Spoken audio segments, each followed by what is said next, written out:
You may have heard of the highly controversial figure Kevin Samuels. His live streams are known for triggering people and getting him trending on Twitter and other platforms on social media. But thankfully, we're not covering whether you agree or disagree with some of the things that he talks about, so let's just keep the main thing the main thing. A recent question came up on my channel asking how they could build out a stream to look like Kevin Samuels and how does he get such a high value look. I'm going to be doing a complete breakdown to show you every step of the way, every scene that he creates, all the tools that you can use no matter if you're just getting started or if you're a seasoned live streaming vet. And if you want to get the full live streaming kit, the link is in the description if you want to pick that up. But let's dive into the training. There's really only two pieces of software that you need in order to produce the exact replica of what he's doing. And the first of that being Ecamm Live. This is an all-in-one content creation machine that just so happens to be able to do live streaming. So it doesn't just have to be for live streaming, it literally can be recorded content. This entire video is being made in Ecamm Live. It's what I use and it's what he uses as well. The other thing is that he does use Zoom to bring people in or allow them to call in. So if you have an existing show, you can use that. But the other thing is that you'll need an additional program called Loopback.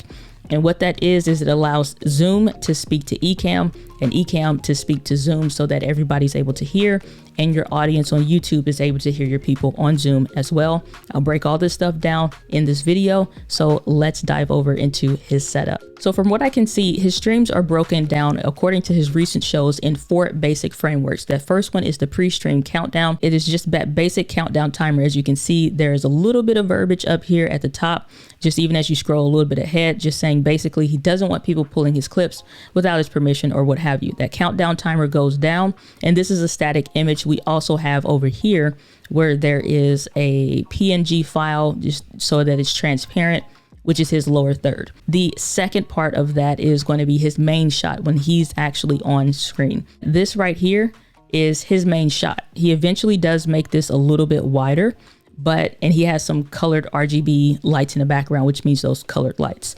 And those are able to change and cycle through various colors. We'll dive into some more tech about that.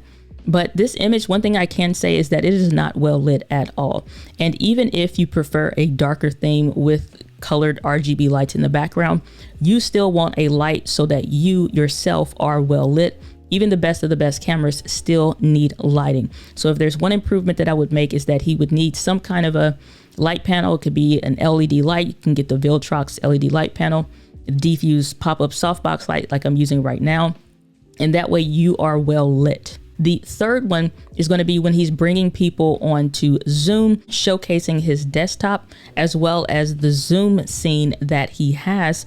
And you see him in the bottom lower third and letting people come into the scene. Now on a different stream, I noticed that he included a second angle where he's able to actually show a side angle of himself. And all it would take to do that is literally to have a second camera angle set up. Obviously the focal length would be a little bit different. Usually this may be a tighter shot or a wider shot depending on what the main angle is. So this one is a little bit of a tighter shot. I could hook up my second Sony camera or you can use an ATEM Mini, but I would encourage you may want to stick with the Elgato Cam Link when we're using Ecamm. And then the fourth one is going to be what he does at the end of his show. And he basically just has a simple message saying good night or what have you. Sometimes that's not always there. And it's just an image as well of himself. So let's get into how we will actually create these 4 different scenes in Ecamm Live and how you can set that up and follow along with this as well. Okay, here we are in Ecamm Live and I want to show you what are the different things that you're going to be doing, especially if this is your first time using Ecamm Live. So over here you have your scenes folder and I would highly recommend organizing your scenes and your setups exactly the way that I'm going to do them. It's just going to help to be able to run your show in the most efficient way possible. I have my scenes up here in the top left corner, my overlays over here in the bottom left corner. The sound effects are up here at the top. Sound levels like my microphone audio levels and things like that are over here. And then I have camera effects, which we'll dive into a little bit later. And that's also a great place where I always have my comment section, or you can use and leverage that screen down here with my main window right here in the center. Your scenes is your main event. Imagine if we're thinking of a book, this is your case, your front and your back cover. The pages of the book, the contents, the what's included in it is what's going to be in your overlays areas. So what we'll do is we'll start out by building a folder. This is the most organized way to do this. Alrighty. So I'm just gonna hit this plus symbol. It's gonna start off with a new scene or a new setup. Nothing has changed on the screen simply because the main camera feed is still going to be the main one. So this first scene is going to be what I call my just me, or a solo shot. That way, no matter what, I know that this is always going to be me on the screen and literally nothing else. I want to bring in my image. Now, the thing that I love about Ecamm is it's completely drag and drop. So I can drag over my image and bring it into this area. It's 3 areas, which is show in all scenes, show in my current scene, and show in the background. We actually want to add this one to show in all scenes. Now this image is fairly big, so I'm just going to use my scroll wheel just to reduce this down to size, and I can just bring that down to an image here. And since we're actually using Ecamm, I'm going to hide the icons and just bring this over here so that it's a lower third. Now, this image is now going to be included in every scene that we create. So everywhere that we go, similar to his, it has this lower third. So we're going to start to build out the scenes based on the layout of the show.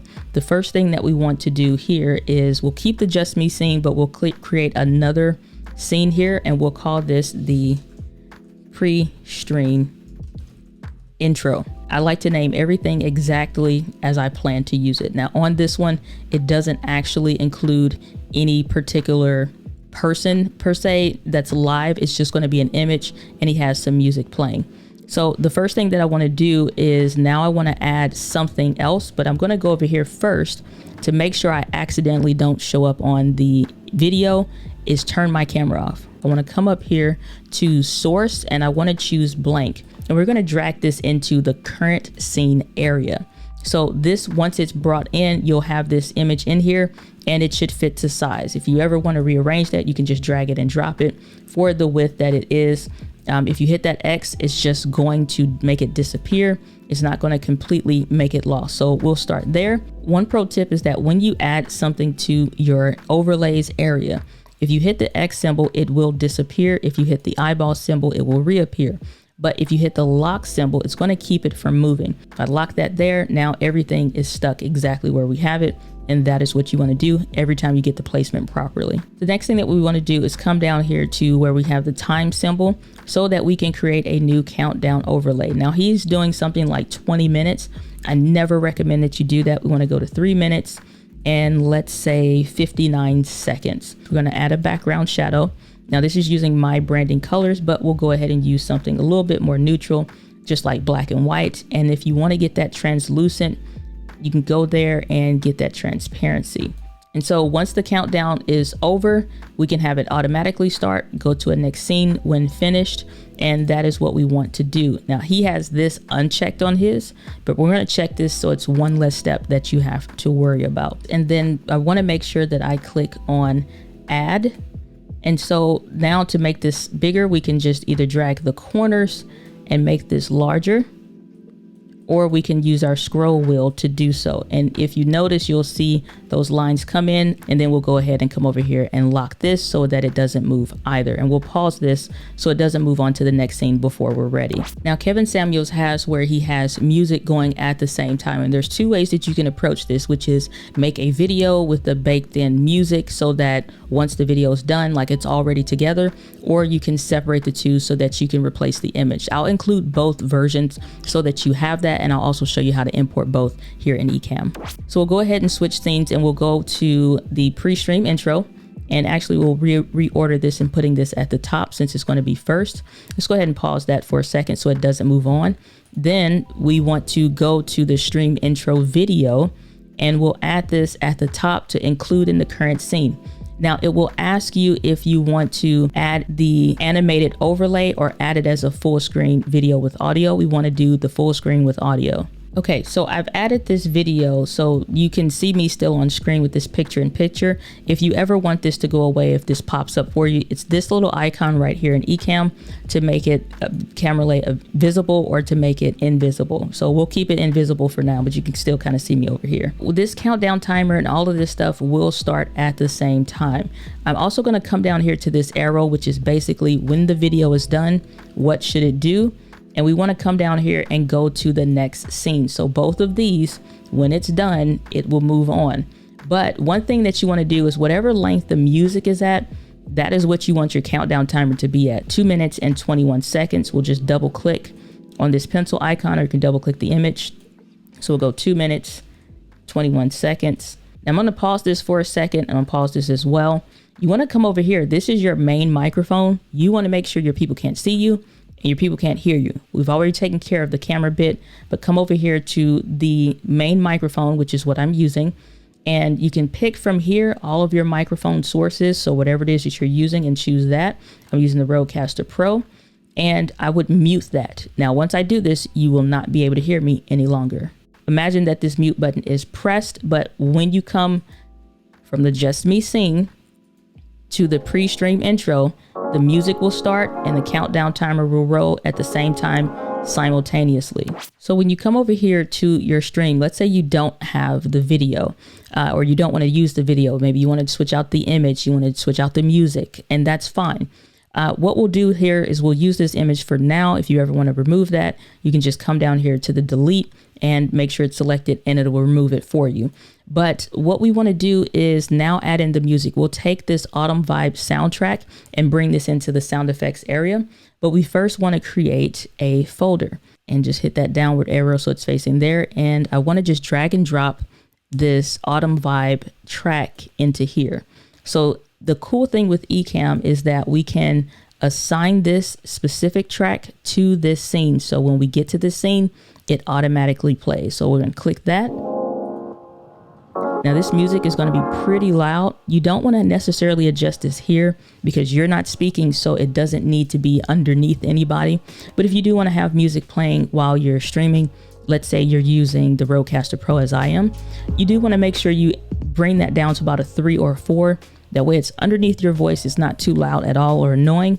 But for the actual music, for the intro, we do want that a little bit louder. So we'll put this about 50%. Assigning the song to that particular stream is going to be helpful just to make sure that it's not a nuisance with trying to make sure everything's linked together. So let's move on to our third scene, which is going to be when we're bringing in Zoom. Things get a little bit more complex here, but you can handle it.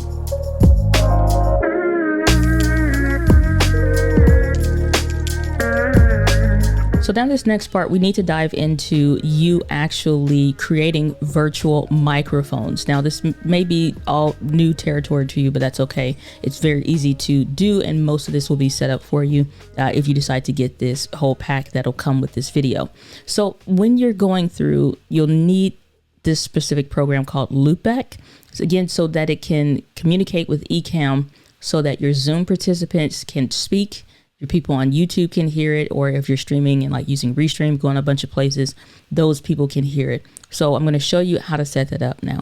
So we want to create the microphone that we will select in Ecamm, which is create a new virtual device down here. We want to go ahead and rename this Ecamm mic to use so that we know when we're in Ecamm, this is the mic that we're going to use. We're going to delete this one here. In the outputs area, it has 3 different areas in here. It's its sources, its output channels, and its monitors. We're only going to set up sources and output channels, and one of these is already here. So the first source that we want to select is actually our microphone. It's broken this into running applications and audio devices. So I'm going to select the Rodecaster Pro Stereo, and that's going to be my main microphone. So right now, this is a successful connection, but I want to make sure that I'm adding in Zoom. So I'll come up here and select the zoom.us, which I do have that open and running already. This right here is almost done. I just want to make sure that these are opened up so I can see mute when capturing. No, I want that unchecked. So this is what it should look like when you're done, both of these at 100%. And as you're speaking, you should be getting audio moving back and forth. So to create the microphone that we're going to use in Zoom, we're going to come down here and create new virtual device, and we'll call this the Zoom mic to use. Select this one, and we're going to delete this. And then we want to come up here, select our source as the Rodecaster Pro, and make sure that the volume's all the way up as it should be. And then we want to go down here and select Ecamm Live and double click on that to make sure it's mute when capturing. We want to unselect that so that both of those are on, and make sure these are in the on device or on position as well as when you're over here, you see that on position in these specific channels. That is literally all you have to do with Loopback. So let's go into Zoom. So now we have Zoom on our desktop. What we want to go down here is make sure before you turn your camera on is that it has the right one selected. So it just say CamLink 4K. So I'll enable that camera source. And then when I come in here to select the microphone, usually it just says the Rodecaster Pro, but I want to come in here, and because I'm selecting the microphone, I'm going to pick the Zoom mic to use. So I always know when I'm in Zoom, use this specific microphone. And that's the one that you want to use when you're in Zoom. So when you have your participants join, they'll be able to hear everything of what's going on. It'll also make sure the people that are on YouTube listening to the show or wherever it is that you choose to stream, that they're able to hear the people in Zoom as well. So when you have someone that is now asking to join your stream, you'll see this little pop-up, which I'm just going to be joining through my iPhone, and then I'll quickly try to mute it because it will produce a little bit of an echo. But if you click on participants, then you'll be able to see all of the people that are currently in the room, as well as you yourself, if you want to mute them, admit them, or let them wait. Now, there's a much simpler and easier way to do this, which is using the interview feature within Ecamm, where you can send a branded link to someone that will be able to join, and they can join already. But if you have a class or something that you're wanting to introduce, you may want to go with the Zoom model. So we want to go back to our Ecamm setup so that we can start to build out the setup for this environment. So we want to click on the plus symbol to create a new scene. We're going to call this one the Zoom room and click on the screen share so that we're sharing our desktop. But if you notice, one thing is a problem. We're on the screen twice, not because I'm joining from my phone here, but because we have the picture-in-picture and ourselves in Zoom. So what you want to do is come over here in the Zoom and click on the three dots and click on hide self view. So it's just that person. So you're not included. It's only the picture-in-picture. Now you can build out a custom scene so that this is visible, but you should be good to go here.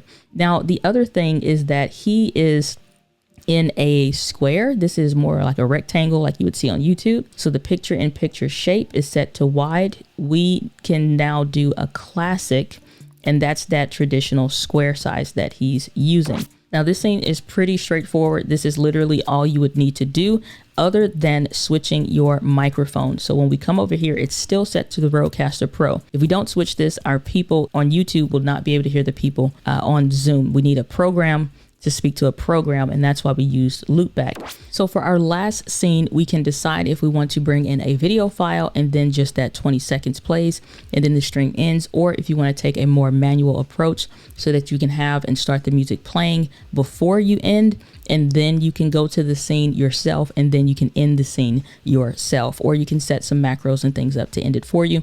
So try to keep this one fairly basic. But if you want to bring the video in, we first need to go ahead and build out the scene before we can bring in the video file or bring in the and start building up the other elements to it in the overlay section. So hit the plus symbol and we'll just call this the end of show. And then we'll just reorder that so that it makes sense in the order that we're doing things. And so make sure we have this scene selected. Now we can select the file that says outro video file and just click on show in current scene, and it does include music, and we do want to mute our microphone if that's what we're doing.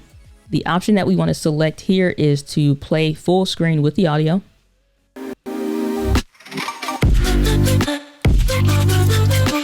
Now we'll pause this. Now this is a video file, so you can still get the audio things going here, the audio bar, but to remove yourself, as I am here picture in picture, just select this icon here.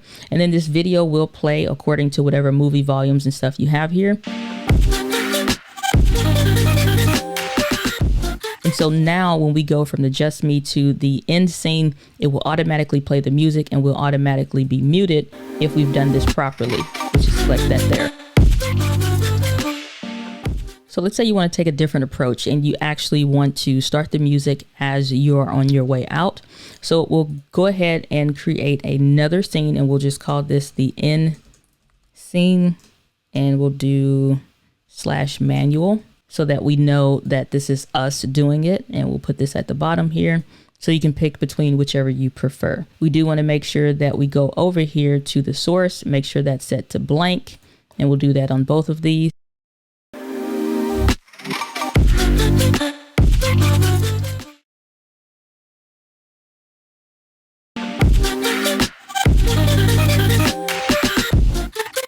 Okay, so we have this set here and this is our image. We'll go ahead and lock this. And we still have our thanks for joining here. We'll go ahead and click on the lock symbol so that that doesn't move. And so this is basically it. So if we're going from our just me scene, and let's say we're playing our outro music, and we have the full song here for this one. So we probably want to bring this down specifically a little bit more. Now you can do it here for the actual song itself, or you can do it over here for the actual sound effects overall.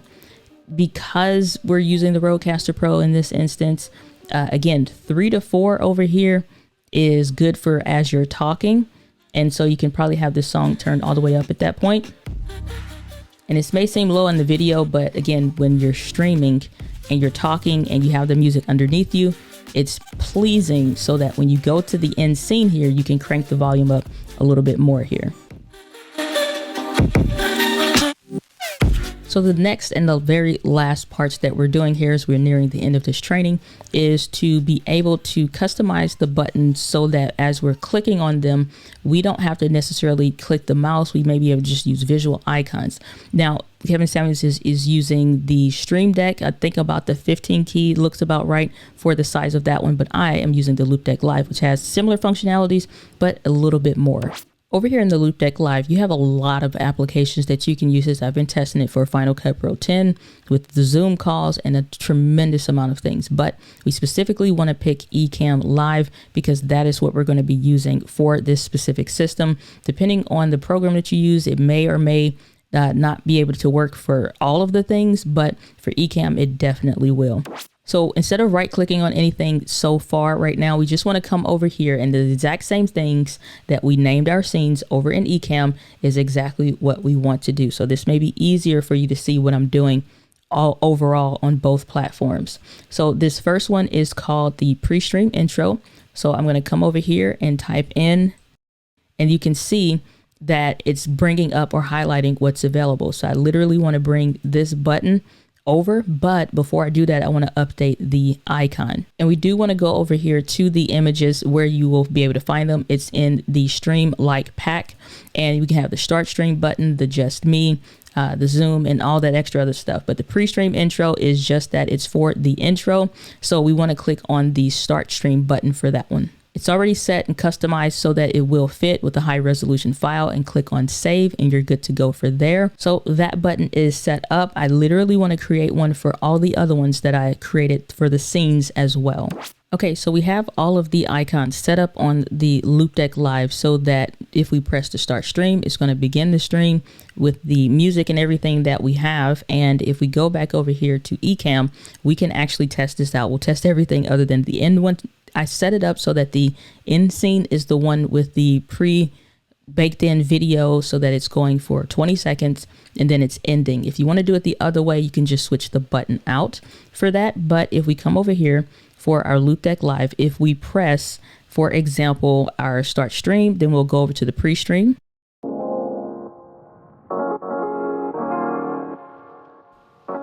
So we come out of that pre-stream intro even ahead of time if we just click that button. If I click over here to the zoom window, then this will pan over to everything that we had, including our microphones and stuff. You would just need to make sure that you're unmuted in Zoom once you do begin your show. And then if we click on the end stream, we'll hurry up and get out of that, but that will actually, at the end of the video, end the actual video and play the music and mute us as well.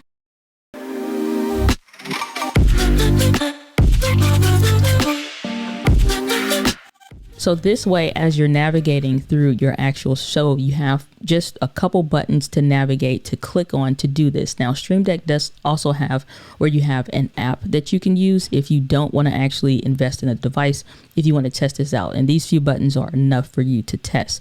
Now, these images are .png images. They're universal. So no matter what you're trying to do, you will be able to do with this particular setup. So instead of doing everything individually, like clicking on a bunch of buttons, or literally the same buttons that we have in Ecamm, we have this over here. We now want to go over to where we can actually take the Loupedeck Live and really start to leverage some of this functionality. So let's go into the macro feature, and we'll call this the end show system. And if you search up here, just stream vibe, you can see what we actually named our show over here, this Stream Vibe outro music up here, and the intro music is now showing up, and that's exactly how it works. So if you just recently renamed something, close Loupedeck and then reopen it, because it will update to whatever the latest changes that you've just made in Ecamm Live. With this, what we want to do is bring this down here. So once we select it, bring this down so that it starts the music.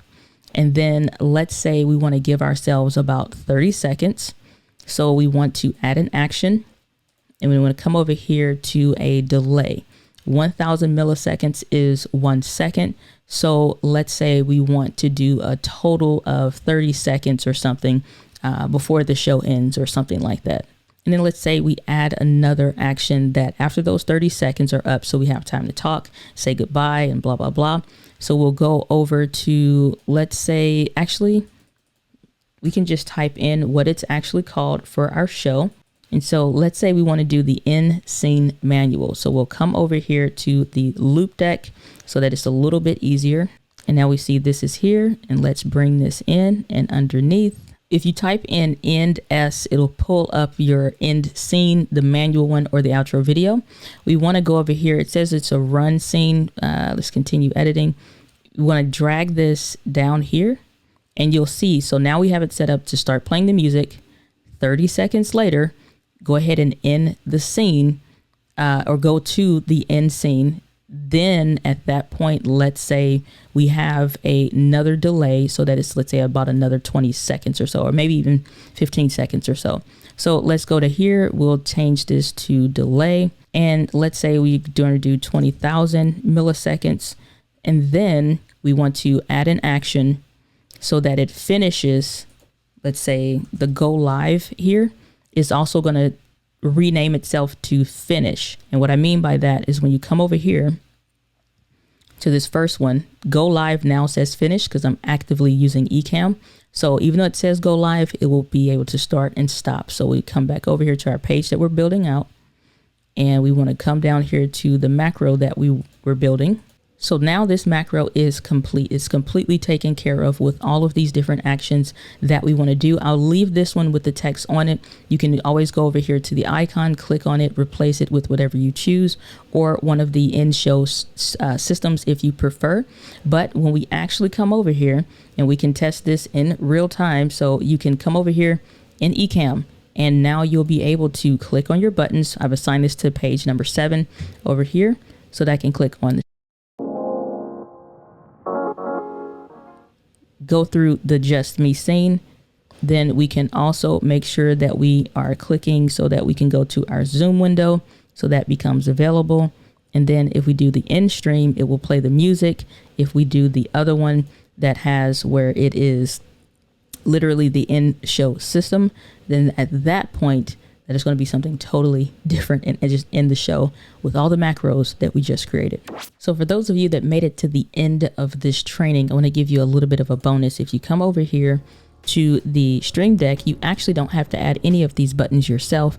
I'll make it so that you can actually import this entire profile. So I'm curious, is this a look that you're actually trying to produce or something similar in your live streams? Or is there another celebrity or public figure that you'd like to see another breakdown video for? Let me know down in the comments, but I hope you got a tremendous value out of this one. And again, if you want to pick up that live streaming kit, make sure you click on the links down in the description. There's one thing that he's not doing, and that's setting a custom white balance to make sure his colors are actually color accurate. Make sure you click on the video on the screen to get that, or if you just want a basic overview of how to go from automatic settings to regular video settings that are more manual and customized, make sure you check out the other video on the screen as well. They'll both be very, very helpful.